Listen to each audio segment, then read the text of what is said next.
podcast is back. Appreciate you guys tuning in. If you haven't already, do us a quick favor and like the video. Sub to the channel if you haven't. We are 3 subscribers away from 300. Be nice to hit that this week. We're going here for UFC Vegas 63. Big time fight here between top 10 contenders at featherweight. It's Calvin Kattar looking to get back on track here. Taking on Arnold Allen, who's on a massive 9-fight win streak at the moment. He's getting his first real crack at the division's elite here. And in our co-main event, 2 scrappy veterans going at it. Tim the Dirty Bird Means taking on Max Griffin. It's a fight card flying under the radar. Seemed short for a little bit. You know, we had some fights fall apart, some guys stepping up on short notice. We are back up to 11 fights, though. I think there's some money to be made here, a few spots, so excited to break those down with you. Last week was UFC 280, which was a little bit lackluster, a lot of decisions early on, and, you know, Bilal and Aljo were the ones getting the finishes, which were pretty shocking, but you know, UFC 280, some high-profile fights, man. Excited to watch those. Was a mixed bag of results from you and I here. Did kind of continue on my streak in the hat, so no complaining here, man. We did have some good and some bad reads. Let you go over those before we get started. Yeah, man. We'll take a look at your card first. You started off the night, couple of sweats to start off. You had Mikhaev wins inside the distance. He ended up getting that done in the last 30 seconds. Happy that he ended up getting the finish, and hopefully he can kind of continue that run towards the 125-pound title. Then you also had Carol Rosa in the next fight. Had a point deduction, probably a little closer than it should have been, but I'm happy that she got the nod.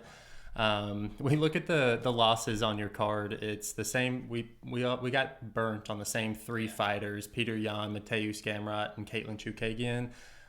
Don't have much to say about the Yan or Gamrot one, but Chook being our underdog pick, I think I'd make that pick over again. You ended up the night plus 1.01 units, and like you said, continued the streak. In the past, we had both of us winning, and I'm taking the casual cap, and I'm okay with that. But whenever I end up in the negative, this is when it fires me up, and I'm expecting a big time this next time out. Looking down at my card, my biggest play of the night was Islam Makhachev at 5 units. Hammered him. He didn't make us sweat it at all. We were both on Bilal Muhammad as an underdog. That was a nice cash. He made that look easy and given Sean Brady his first loss. And I think the one I'm most tore up about is Caio Borralho by submission plus 550. Really close to cashing. He had him in all the positions I wanted him in, but just couldn't get the job done. I ended up the night minus 1.15 units, and definitely something that I can come back from. Our main event comes in the featherweight division, where we see Calvin Kattar taking on Arnold Allen. I'm really excited to see Arnold Allen compete with some of the more established top 15 featherweights in the division. I know his last opponent, Dan Hooker, had a good portion of his career at 145, but as we saw, him coming down might not have been the best choice after all those years at lightweight.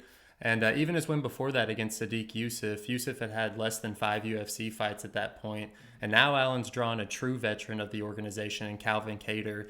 This actually will mark the 6th main event that Calvin Kattar has been in the UFC, where this will actually be the first of Allen's. And so finding himself in the spotlight, I do kind of find it odd how the odds have shifted. You know, when it first opened, the books had Calvin opening as a minus 175 favorite, and I could kind of see that being the read from the books with all of his main event experience. But now we've kind of seen the current odds change to a pick'em and even slightly in Allen's favor. Allen coming out of Team Renegade, working with some of the brighter talent coming out of Europe, and Aiden Lee, and even getting to work with the current welterweight champ, Leon Edwards. I think at 28 years old, him and his team have done a great job of getting the right fights at the right time in his career. Because of the time that he takes off in between fights, it really gives him the opportunity to make noticeable improvements from fight to fight. And I think at 28 years old, this step up in competition is kind of coming at that perfect time. For Kattar, I do think that this is a fight where he has to prove that the new wave of fighters coming up hasn't surpassed him. He's 34 years old and coming off that disappointing loss to Emmett. I think this fight has a lot of underlying weight attached to it for him. My initial concerns with Allen coming into this fight is it being the first 5-rounder of his career. It's not that his cardio has been an issue in the past, but the unknown is still a factor you got to weigh into this breakdown. Calvin, on the other hand, has shown regardless of who's winning the first 4 rounds, you can guarantee he's coming into the 5th one with the same vigor as he did in the first. The stand-up, I think that it's likely we see Allen land the more substantial shots on the feet, similar to Calvin's last fight against Emmett. The power shots, they're going to add up more on the judges' scorecards than the jabs of Calvin Kattar. I'm not sure if this fight's going to wind up on the ground, but if it happens, I do think that we're going to see Arnold being the one who initiates it. He tends to mix up his game more and averages a little under 1.5 takedowns per fight. I do think that this is a fight that sees the judges' scorecards, as most top 10 featherweight fights do. And although I see it being close, I do think that Allen will win rounds due to the harder shots landing. As long as his cardio holds up like we've seen in past fights, I think he'll get the nod. Yeah, man, a lot of the same stuff for me. I think I'm going to come out on the same side, but, you talked about how high profile it is. You're talking the number 5, number 6 guys, in rankings, and then talk about the champion that division going up to fight Islam. One of these guys very well could find themselves interim title shot, one fight away from a title, so big implications on this one here. I think it's a close competitive fight. Two guys who stylistically line up very similar, predominantly boxers and everything, but, you touch on a little bit. Kattar, man, at 34 years old. With that wealth of experience he has, though, it does come some of the damage that he's taken throughout the career and stuff as well. But to dive into the experience a little bit more, man, we're talking about guys like Shane Burgos, Zabit, Ige, Holloway, Emmett. Big advantage that he holds over Arnold Allen, whose, best win is the Dan Hooker probably, And you look at, Kattar, you talked about 6 total main events, man. The last 4 have been scheduled and went for full 25 minutes. So, the gas tank for Kattar is there, and it's 100% not a question for him. I talked about them stylistically being very similar, relying on their boxing. I think when they're, close range clinch work, that's where it's going to favor Calvin a little bit more. He likes the uppercuts. He likes the elbows. He got probably the better dirty boxing and clinch work to me. But out at range, that's where I favor Arnold a whole lot more. I think the guy has a whole lot more, arsenal to him than just his hands. You'll see him kick a little bit more. He's a much more counter puncher. And I'm not really been one to have my faith in British wrestling, but you're right. If anybody initiates it, I do think it's Arnold Allen, the one who mixes it up a bit more here. One thing I do want to mention, you saw it last time out, and maybe it was the weight cut for Dan Hooker, but Dan Hooker's a guy who also went through some absolute wars with Dustin Poirier and, got dropped and finished by Chandler. And maybe someone with the power of Arnold Allen was just able to capitalize on that. And you see Calvin Kattar coming in here in 4 straight hard-fought main events, man, against guys like Max Holloway, who he took like 400, 500 punches. You talk about, the fight with Giga, the shots he took from Emmett. Maybe we see a guy like Arnold, come in here and just capitalize on one of these veterans who are aging and just, one of those hard shots to the chin, just crack him for the first time. So I'm not actually counting out an Arnold Allen finish, but I think my initial, gut feeling is yes, it goes to decision. And I do wish I had plus 150 on Arnold Allen. He's 18-1, a 9-fight win streak. A little bit more consistency and finishes throughout his career. He's fighting for a title already. Hardly do you see people on a 9-fight win streak not fight for a belt. I guess if you're on Calvin Kattar, FanDuel has the 4-5 decision props out there where you get those championship rounds where he has experience. But ultimately, I'm leaning with Arnold Allen as well, man. I do like what I see from the young prospect. I think the guy is just an absolute unit, fills out great for 145, and much like that Emmett fight, you got the much more powerful shots that I think weigh on the judges' scorecards coming from Allen. So see this fight the same way. Wish we could have got dog money.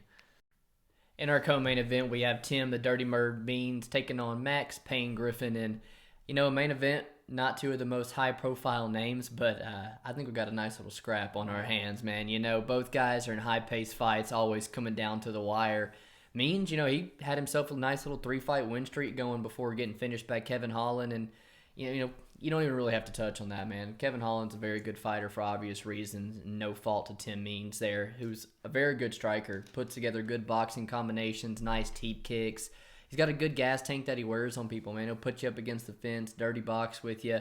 And he looks like he's developed a lot of, wrestling later on in his career. You look on social media, he's like coaching a high school wrestling team or something, really trying to round out his game even at 39 years old. But one thing for Tim that I don't really like to see lately is his durability. A guy who was historically down to get in some of those dirty fights. He's been finishing his last 3, and, Max has shown to kind of have some pop on his shots, but Max is no spring chicken himself. He's 37 next month, but doesn't seem to have those durability issues that you see coming from Tim.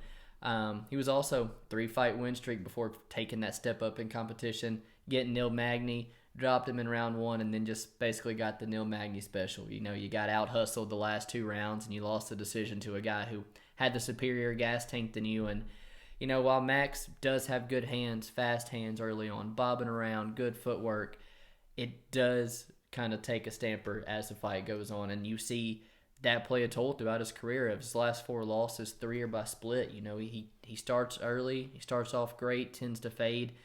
And someone who I know has that gas tank to make it dirty for 3 rounds. I don't know, man. This fight is close. I can't lay minus 150 on Max, but I do think the durability is there. He's going to have the more powerful, impacting shots. So Max is going to be the pick. How you see the co-main event going down? So, you touched on both these guys being long-term veterans in the UFC, having 38 combined fights under the UFC banner.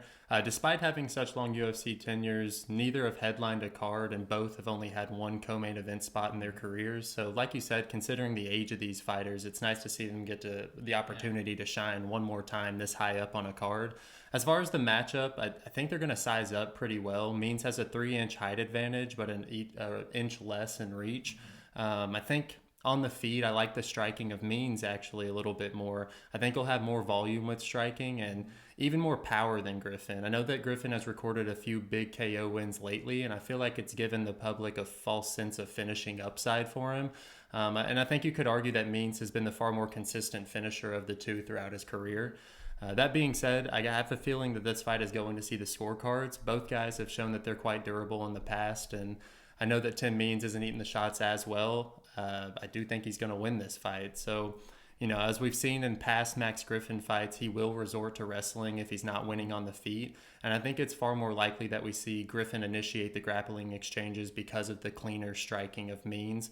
What I do like about this for Means is the knees up the middle. I've seen some entries of Griffin in the past become extremely telegraphed, and watching Means' signature knee up the middle is going to be crucial for him if he does decide to test the wrestling. That being said, I do think this fight is going to take place on the feet the majority of the time. I expect the length at which Means fights to be far more effective, even though he's at a reach disadvantage on paper. He throws his strikes right down the middle without overextending, and in the clinch, I do think that he's more active with his elbows and the knees that I've already touched on. And I think we're getting a decent buy low spot here because he just got choked out a few months ago by an awesome fighter in Kevin Holland, like you touched on. Betting a 38-year-old is never my first choice, but I do see the value on the Means side, and I'll likely lock in a bet on him sooner rather than later. For my fight of the night, we go to the middleweight division where we see Dolidze versus Phil Hawes. Both guys 4-1 in the UFC and coming off of finishes. Probably one of the most exciting fights outside of the top 15 in middleweight that you could ask for. Both guys known for their wrestling, grappling chops more than their stand-up.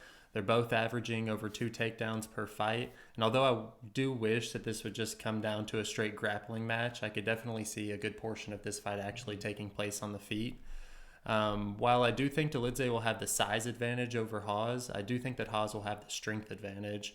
In a 3-round fight, I do expect Hawes to keep the fight on the feet if he chooses, as he does have the better pure wrestling, which will ultimately, I think, decide whether or not it stays on the feet. If that is the case, I do think there's a good chance that we see Hawes stick behind his jab, which I think is far more developed than the majority of Dolidze's game. Dolidze, kind of one of the more one-dimensional fighters in the division, if you ask me. I think his stand-up is limited at best, and when he isn't able to get that grappling going, he tends to get desperate, leave openings for himself. We've seen Phil Hawes have big power in the past, and if Roman does start to slow down, I do think that Phil Hawes, he's shown that he carries that power into the later rounds, and if it gets sloppy, I kind of tend to lean more towards Hawes. That being said, I do think we're in for a finish on this fight. Hawes has shown also that he has a little bit of a sketchy chin, and being on the brink of the rankings of middleweight, I do think that this is one that you have to tune in for, and one that I think both guys are really wanting to get the win here, which is why I chose it as my fight of the night. Man, I think it's a killer fight of the night. I think it's going to be a dirty, grinding type fight. I think both guys potentially are going to be in trouble in moments of this one here. Personally, though, I think it plays out a whole lot closer than this Hawes line's indicating, but you'll hear me say it every single time for Phil Hawes. It's the foundation to be an absolute great fighter. You have a collegiate wrestler. I'm pretty sure JUCO national champion. He's at what formerly was called Sanford MMA, now Killcliff FC. What speed, athleticism, dude hits like a truck. The last fight against Deron Wynn, he looks like the best fighter on the roster, and he just can't wear a shot well. You combine that, maybe it's a weight cut to 185, but you combine that with the ability to not eat a punch, with the questionable gas tank, and you're never going to catch me laying juice and a big favorite price on Phil Hawes. Right when I thought this guy turned a corner, beating guys like Malkoun and Malavov, Dalkas, wins that were aging well, he goes out there and has that performance against Chris Curtis, and I just can't trust this guy. And Roman, he's at a good camp too. Extreme Couture, Eric Nixick's in the corner. You got to think, as he is climbing the ladder in these more high-profile fights, he's not going to be snatching up heel hooks. Coach, should I submit this guy? Showing these low fight IQ moments. I think he's a durable guy. I think he's a tough guy to get out of there. One of these Georgian warriors that's not going to go away easy. I think he, despite his gas tank not really being the best either, he does push for, the clinch, and it makes you work a lot with the grappling and cage work. I think that's something that could be a factor here, because I think that's something that could really wear on the gas tank of Phil Hawes too. And if you're having to keep this 6'2" guy off of you in the clinch, and him throwing knees up the middle and stuff like he was throwing against Dalkas up against the cage, I think it could be a problem, So at the same time, I'm not going to count out Hawes. Because, like I said, I just listed every foundation there is to be a great fighter. Phil Hawes can improve at a fantastic rate. But at the current price, I think Dolidze could come through as a live dog here. It should be a little bit closer to a pick'em. For my fight of the night, I'm going with Dustin Jacoby taking on Khalil Rountree. Kickboxer delight for everybody here. Neither one usually known for having any type of takedowns in their game plans. Dustin Jacoby, Factory X Muay Thai, good gas tank, very quietly riding a 6-0 in one draw fight record in the UFC, man. Coming off probably his best performance of his career, putting away Dam Jung in the first round. You talk about the time spent at Glory Kickboxing, really paying off, man. In the striking, he switches levels. He's got a fantastic calf kick. Not out there over, loading up on his shots. He works good in the clinch, has a good gas tank, like I said, and you talk about the Kutelaba fight. He's shown that he's a hard guy to hold down, and has a gas tank to wrestle and makes these fights close.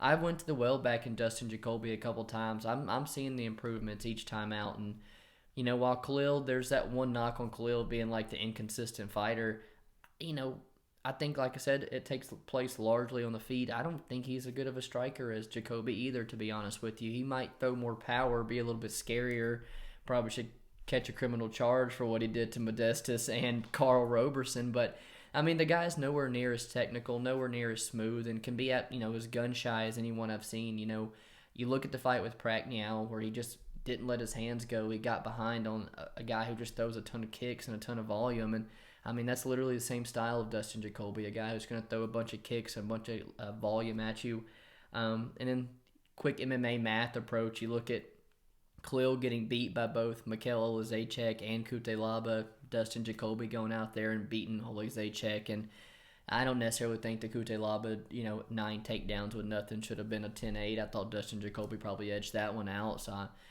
he throws more volume. He's a better striker. He's better defensively. He's the bigger fighter here. Without a takedown threat, man, everything's telling me to bet Dustin Jacoby here. What are you thinking here? Yeah, man. 2 wins in a row for Khalil Rountree. It's about time for him to have a complete mental lapse and drop one in the first round. I do think that Dustin Jacoby is the far better striker, has more tools on the feet, and although Khalil has shown some pretty nasty aggression in his past too, I think Dustin Jacoby's defensively sound enough to make Khalil work a little bit harder to land those more powerful shots. Like I said, Dustin's also going to be the longer fighter. He's more than comfortable at fighting at range here. And we've never seen Khalil Rountree win more than 2 in a row since coming in through the Ultimate Fighter in 2016. I think that this is pretty clearly Dustin Jacoby, as we've seen the line kind of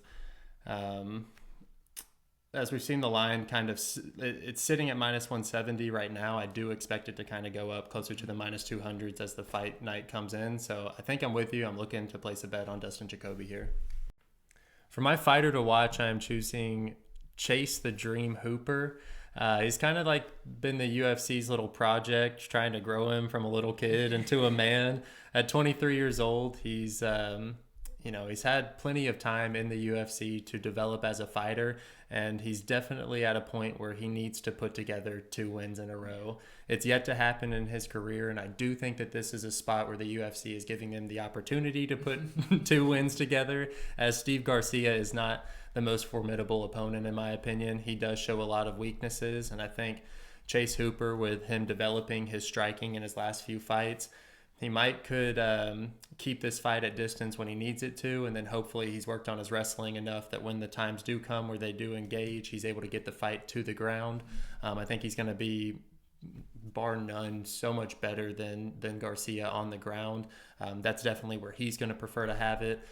Like I said, at 23 years old, this is his time where he needs to start picking up the pace, and that's why he's my fighter to watch for this week. Nice, man. I'll talk about Chase Hooper in just a second myself. For my fighter to watch, I'm going to go with Valdez Cortez Acosta for a couple reasons here. He's 7-0, undefeated coming off the Contender Series, but UFC trying to give him an absolute layup here with Jared Vanderaa, and also he's the minus 200 here after opening as a significant underdog.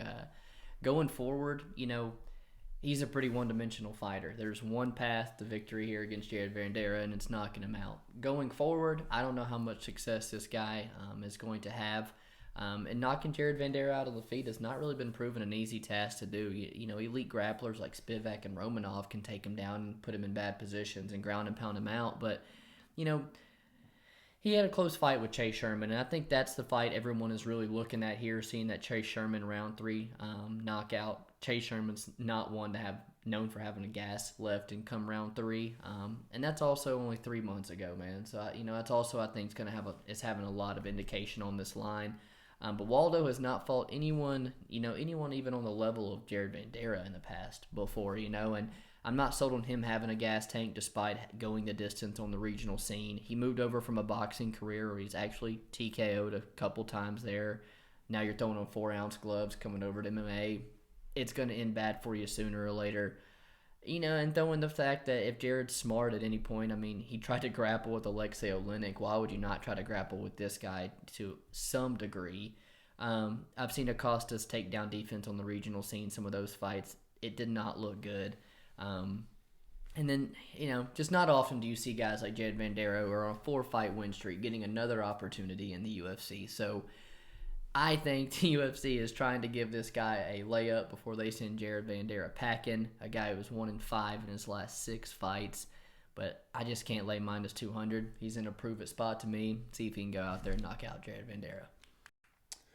So I'm going to end up talking about this guy a few times over the course of this podcast, but my underdog of the night is going to be Tim Dirty Bird Means. I do think that he has one more left in the tank, and I think that this is a perfect opponent to prove it to. Max Griffin can mix in some wrestling, but I don't think that he has the current wrestling chops to get somebody with as much experience as Tim Means does. Means has great vision when he's fighting, and he usually sees a lot of the takedown shots coming from a mile away, and he's able to use his length to keep the fight on the feet. I think we're going to see that in this fight, and I do think that he has the volume and the pressure, the nastier attacks that he'll actually get the nod on the judges' scorecard. So I do think that I am going to be taking Tim Means as my underdog. Nice, man. For me, I'm going to double dip on something we've already talked about as well. I'm going to take Roman Dolidze, sitting on FanDuel at plus 144. I did kind of struggle to find one that I was real passionate about. None of them were kind of jumping off the page. I was wanting to get Arnold Allen, and now that's sitting at, pick 'em even. Gosh, Cater's going to be the dog before the week's up, probably, But, man, for this fight, I just don't think Phil Hawes has an easy fight in front of him. I think there's a chance it goes the full 15 minutes, and if it does, like that Amava fight, you're going to have to see Phil Hawes dig deep and think it could get sketchy at points. I talked about him, Dolidze, part of that Georgian wave, having success in the UFC. He starts off with that just dusting Bragimov with the head kick, but then just followed it up with those back-to-back shit performances against John Allen and Trevin Giles. Going for the heel hooks, showing the poor fight IQ. It makes it hard to pull the trigger on this guy, regardless of what his price tag is. But I think there's a chance he can come out here with his hand raised. He's got a bit of a size advantage. I'm curious to see how they match up in the clinch strength-wise, because he's a pretty stout dude himself, formerly a light heavyweight. I think their gas tanks are pretty similar. The durability of Roman, I think, proven to me that it's a little bit better, and that high style of pace, the clinch work, knees. I think it could wear on Hawes down the stretch, man. Hawes has got all the makings to be a great fighter. Just struggles to put it together on fight night, So I think at plus 144, Dolidze has a bit of a value sitting on him. For my prop bet of the week, I'm going with Tim Means by decision at plus 300 or better. I think that Tim Means is going to win volume on the feet. I've kind of already talked about this. Max Griffin, very durable. He's only been finished by the people's champ, Colby Covington, in the UFC. And I do think that his durability is going to hold up here as well. Tim Means, his money line is plus 155, which I think is good enough. But if you want to get a little bit greedier, I think that this is most likely his path to victory. Getting plus 300 or better seems like a pretty safe bet and one that I like to take. So that's my prop bet of the week. All in on the Dirty Bird. I like it. Prop for me, I'm going to go Chase Hooper by sub, sitting at plus 250. Chase Hooper looked like he turned a corner to me last time, especially physically. Much like Sean O'Malley, who came off the Contender Series. Physically, he's just made a transition. Looks like the dude's finally putting on some weight, getting it's a man now, basically, what I'm trying to say. And 100% looks like he's taking steps in the right direction. The striking, it's still a work in progress. It's not his strong suit. The head's still on the center line. He still gets tagged up. But I will give it to him. You see no quit in that dude. And dude is tough. He's there to take his loss like a man. The dude has some very slick jiu-jitsu, enough that I see him getting a win here pretty easily. The two fights on Garcia's record that you go back to watch to see that style give him trouble. Lost to Ricky Tercios, who's able to, does not have good wrestling, relies on the jiu-jitsu, takes him down, kind of puts him through the ringer a little bit enough to win. But Luis Pena, a guy who's fought at 45 and 55, has no particular strength, to get Garcia down to the mat. Gets him down, puts the backpack on him, and Garcia's going nowhere. At the current line for Chase Hooper, the last two performances from both of them are obviously affecting it. You got Chase coming off a TKO over Colares in the round 3 after dominating the fight on the mat.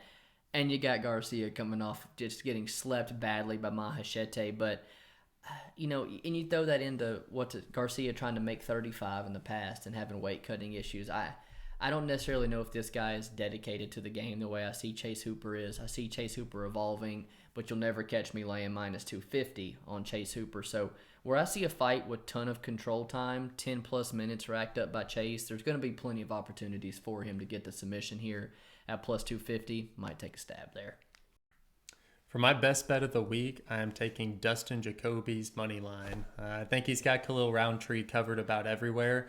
I think he's going to be the bigger guy in there on Saturday and has more tools to finish it on the feet. I like his mental game more than I like Khalil Rountree's, and you're getting a pretty decent price tag out on him at minus 165.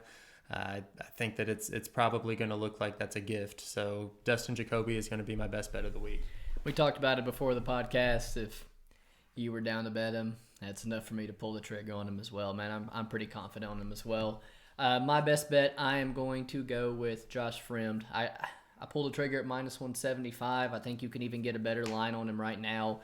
Gore is just one of the fighters that I think he's fadeable in my opinion. I think the run on the Ultimate Fighter, which the competition level on Ultimate Fighter has been very, very questionable lately. It's all on the Contender Series, and I think that run on him kind of gave him a false reality about who he really is. I think he's very limited in the skill set. He's not a very good wrestler. He seems to be kind of knockout or bust. And, at times even struggles to let his hands go. One good weapon I do see him have, he's got a good calf kick. But, man, I'll tell you this, watching Josh Fremd's regional tape, if you land a calf kick on him, he is returning 2 right back at you, even harder. I'm telling you, he does not let you get away with one without returning one. And then the fact that Gore just will spam them, he throws him so naked. It took Cody Brundage 3.5 minutes to get the timing on him. Cody Brundage, who's a collegiate wrestler. I think Josh Fremd could really get the timing on some of Gore's strikes and make him pay. You look at the level of competition. We're talking about a guy who had 3 fights before Tough against a guy who's had multiple fights in LFA. A guy who was in there with RoboCop and things. He's a much larger of the two, 6'4", massive frame for middleweight. And for me, I think this is his first true showing in the UFC. His first one was a short notice against Anthony Fluffy Hernandez, who made him grapple a bunch and really ate at that gas tank that he didn't have on short notice. And it's a completely different style of fight this time around. I like Frem. He uses his long-range tools very well. Factory X Muay Thai, so I'm really expecting a better gas tank. I'm not just saying that, And not only that, but Cody Brundage, guess where he trains? Factory X Muay Thai. They've game planned for Trayshawn Gore already. They've seen, how to time that calf kick and counter it. I really like this fight for him, man. On the floor, on the feet, gas tank, more than double the experience. I think Gore's just been rushed a little bit too quick, man, where he wasn't ready. So Josh Frem, best bet of the week. Moving on to our quick pick section of the night, we started off in the bantamweight division where we see Joshua Weems stepping in on short notice to fight Christian Rodriguez. I didn't do my due diligence on this fight, but I am going to lean Christian Rodriguez more because he was prepared for this fight coming into it. I'm with you, man. Joshua Weems stepping up, I think, today, honestly, on short notice, so no time for us to look at this, but I was prepared to bet Christian Rodriguez against Garrett Armfield, so I think I am going to pick him here as well. Another short notice fight, going down to the men's flyweight division, Cody Durden taking on Carlos Mota. Mota's coming in here on short notice, but he's coming off back-to-back 5-rounders in LFA. You got to think when you're the LFA champion going 5 rounds, you're getting that call to the UFC soon, and I've seen Mota fight. I like Mota. I think I'm going to go with him, man. Yeah, I think I'm going to agree with the public. Opened up as a dog, but I think that Mota should get the nod here or finish Durden. Looking at the next fight, Chase Hooper versus Steve Garcia. I think we're both on Hooper here. I think he gets it done. Yeah, I'm on Chase Hooper as well, man. See a lot of control time, if not a hopefully submission in his future. Joseph Holmes taking on Jin Young Park. A fight that I told you is kind of interesting because you got the plus 200 having like 7 inches in reach and 5 inches in height, and man, that could be an interesting fight to look at. I like those size advantages, and I do like that price tag, so I'll take Joseph Holmes. I'm gonna stick with the favorite here in Jun Young Park. Not a lot of faith in Joseph Holmes. Mustache kind of ticks me off. I'll go Jun Young Park there. Moving up to the heavyweight division, Andre Arlovsky versus Marco Rogerio de Lima. Odds are insane in my opinion. I think that I'm going to go with Marcus Rogerio de Lima, which is ultimately why I'm going to lay off this fight. But I do think that the odds are a little off. 100% agree with you. I'm on the same side, and I'll tell you why. Every one of these guys Andre is squeaking out decisions against. They're standing there striking with him. And for one, none of them have the power of Rogerio de Lima. And two, none of them are going to be looking to mix it in the wrestling so I think I'm on the same side. Sadly, I wish I could take a dog shot on Andre, but Rogerio de Lima as well. Dolidze versus Hawes. We've talked about the fight twice. I made him my dog, so by obligation, I think Roman Dolidze is gonna upset Phil Hawes. I'm going to lean with my initial read. I think Phil Hawes is going to be able to keep it on the feet and has a better stand-up game, so I'm going to go with Phil Hawes. To open up the main card, we go to the light heavyweight division where we see Dustin Jacoby taking on Khalil Rountree. Jacoby's my best bet. I think Jacoby gets it done with ease on Saturday. Yeah, probably see some action from both of us on Dustin Jacoby. Moving on up, Trayshawn Gore taking on Josh Frem. Already got some action on Josh Frem. Lines coming down. My best bet of the week. Not nearly as confident, but I do like your read. I think Josh Frem should get it done here. Moving up, we go to the heavyweight division. Waldo Cortez Acosta making his debut, taking on Jared Vanderaa. I'm not going to lay the juice on a debuting heavyweight by any means, but I don't have any faith in Jared Vanderaa as a fighter. So I am going to go with Acosta here. Yeah, regurgitate everything you just said. Not laying minus 200 on the 7-0 guy, but Waldo Acosta for the win. Tim Means versus Max Griffin. I think we're going to be split here in the co-main event. I see it. It's going to be a close fight that does probably go the scorecards, and automatically I feel like the value is on the dog, but I think Max Griffin's going to win this one. Yeah, I like Tim Means a lot here. I've talked your guys' ear off about it, but yeah, I like Tim Means here. In our main event, Calvin Kattar versus Arnold Allen. I think I'm going to be leaning Arnold Allen.